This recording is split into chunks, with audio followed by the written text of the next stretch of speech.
はい、どうも皆さん、こんにちは。ひでチャンネルです。今回は先日3月14日にバージョンアップしたクリップスタジオペイントの新機能の開発監修を担当させていただきましたので、バージョンアップしたクリップスタジオペイントの新機能と、どんなキャラクターでも簡単に書けちゃう新機能の使い方のコツについて、開発の監修を担当させていただいた僕からお話しさせていただければと思います。突然ですが、皆さんは自分の好きなキャラクターを好きな角度で描いてみたいと思ったことってありませんか？実は今回のクリップスタジオペイントのバージョンアップで追加された新機能を使うことで、それができるようになったんです。僕も開発の監修で実際にその機能を使用させていただいたんですけど、この機能は本当に便利で、お絵描きソフトもついにここまで来たかって感じですごく驚きましたね。この動画を見ていただくことで、より便利に使いやすくなったクリップスタジオの新機能と、どんなキャラクターでも簡単に描ける新機能の使い方のコツについて学ぶことができますので、クリップスタジオがバージョンアップしてどう変わったのかを知りたい方、自分の好きなキャラクターをいろいろな角度から手軽に描けるようになりたい方は、ぜひ最後までご覧ください。それではやっていきましょう。ということで、早速やっていきたいのですが、まずそもそもクリップスタジオって何っていう方もいらっしゃると思いますので、クリップスタジオについて簡単に説明させていただきたいと思います。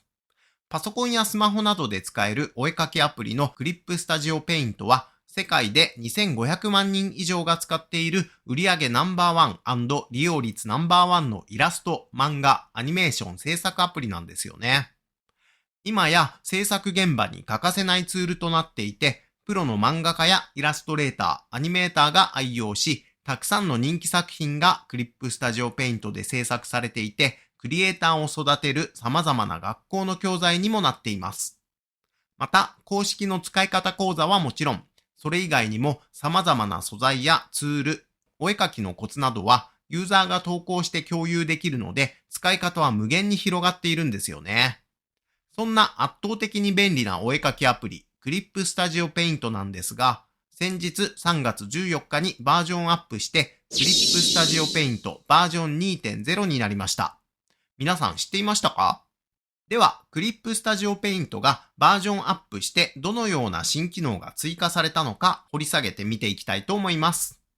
それでは、クリップスタジオペイントバージョン 2.0 の主な新機能を公式サイトを参照しながらお話ししていきたいと思います。まずは、よりリアルな混色を実現するブラシ混色。ブラシ系ツールのサブツール詳細パレットのインクカテゴリーに混色モードが追加されました。視覚的を選択すると、従来よりリアルで鮮やかな混色を行えます。コードの補正を設定することで、より詳細な混色の調整を行えるようになりました。簡単に影を生成する陰影の自動作成機能。編集メニューに自動陰影が追加されました。線画と塗りつぶした領域を参照して陰影をつけることができ、彩色作業の効率化に活用できます。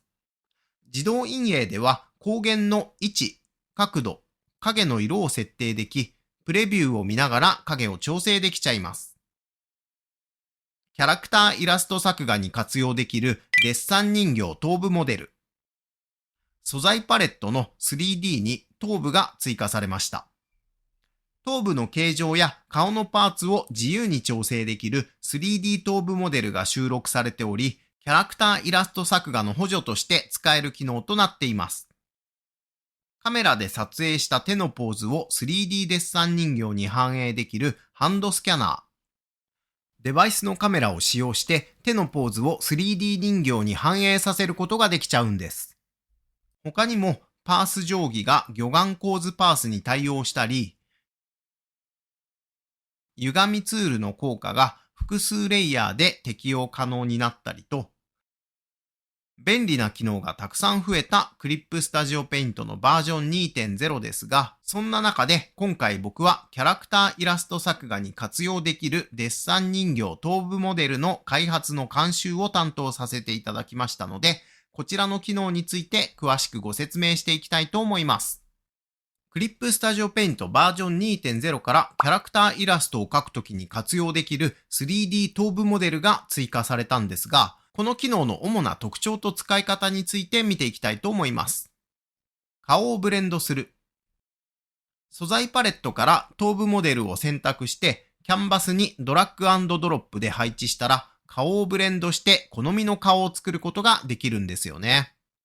ツールプロパティパレットの顔のブレンドにある各顔のサムネイル右下に数値が表示されています。この数値でその顔をどの程度ブレンドするかを指定できます。サムネイルをタップするとスライダーが表示されて数値を調整できますので実際にやってみましょう。数値が大きくなるとその顔をブレンドする度合いが大きくなります。また、一つの顔のみ100に設定して他の顔を0に設定すると100に設定した顔のサムネイルと同じ顔になります。顔のブレンドでは複数の顔タイプがブレンドできますが、各顔の数値の合計が100を超えると顔の造形が破綻しやすくなります。破綻を抑えたい場合はブレンド制限をオンにします。反対に特徴のある顔にしたい場合はオフにして調整してみてください。今までは描きたいキャラクターの骨格に似た 3D モデルを探すか、自分で手を加えて描くしかなかったんですが、これで自分の好きなキャラクターを骨格から合わせることができるので、いろいろな角度の顔を描くとき、作業効率が格段にアップするのではないでしょうか。顔のパーツを調整する。顔のブレンドが終わったら、顔のパーツの大きさや位置、角度を調整してみましょう。ツールプロパティパレットの顔パーツ操作の左側にある横顔の画像で調整したいパーツを選択すると、右側にパーツに対応した調整スライダーが表示されますので、いろいろ試してみましょう。こんな感じで各パーツごとに自分の好きな感じにカスタムできちゃうんですよね。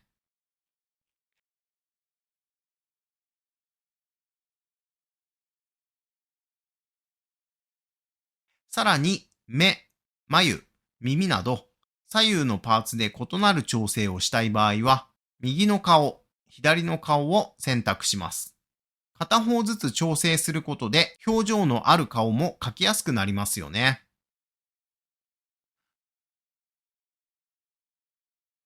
各パーツの上部にあるリセットアイコンをタップすると、選択中のパーツが初期状態に戻せます。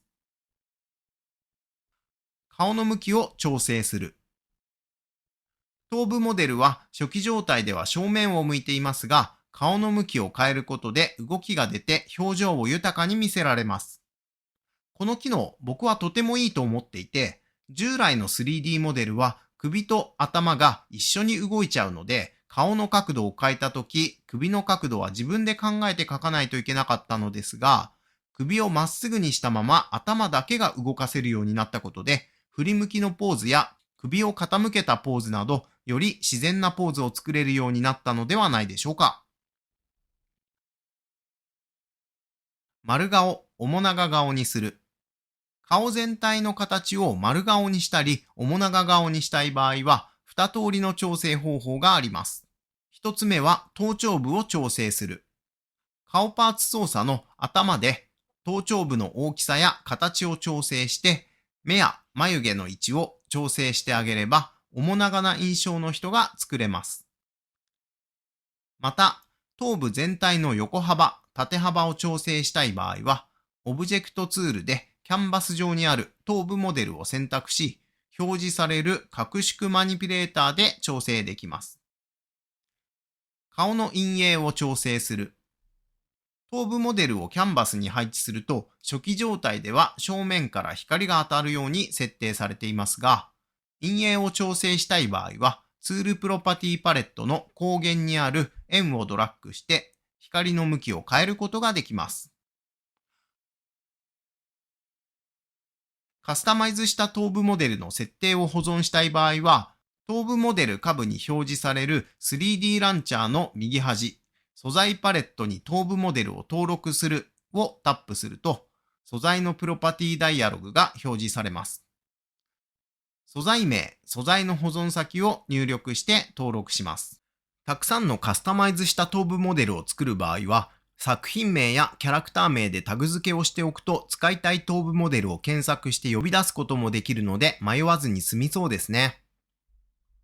クリップスタジオ公式ページにはいろいろなタイプの顔を描いてみようということで、僕が実際に 3D モデルを使っていろいろなキャラクターイラストを描いた動画が公開されていますので、よかったら概要欄のリンクからチェックしてみてください。ということで、次回後編では、この新しくなった頭部 3D モデルを使って、実際にキャラクターを描くときのコツや、描きたいキャラクターをいろいろな角度から自由に描くためにはどうしたらよいかについて解説していきたいと思います。ここで重要なお知らせ。定期的にやっているお絵描きライブ配信では、こんな感じで一度にもっとたくさんのキャラクターを描いていますので、よかったらチャンネル登録をしてライブ配信もチェックしてみてください。また、ライブ配信で描いた絵は下書きと線画をセットにしてブースにて販売しております。ライブ配信で描いた絵をもっとじっくり見たい方はもちろん、ポーズの参考、模写の題材として使いたい人にもおすすめとなっています。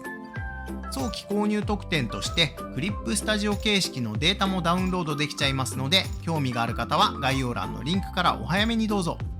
あとはオンラインサロンでも絵の講習会をやっていますので、もっと絵が上手くなりたい方、お絵描き仲間が欲しい方はサロンの方もぜひご利用ください。それではまた次回の動画でお会いしましょう。ご視聴ありがとうございました。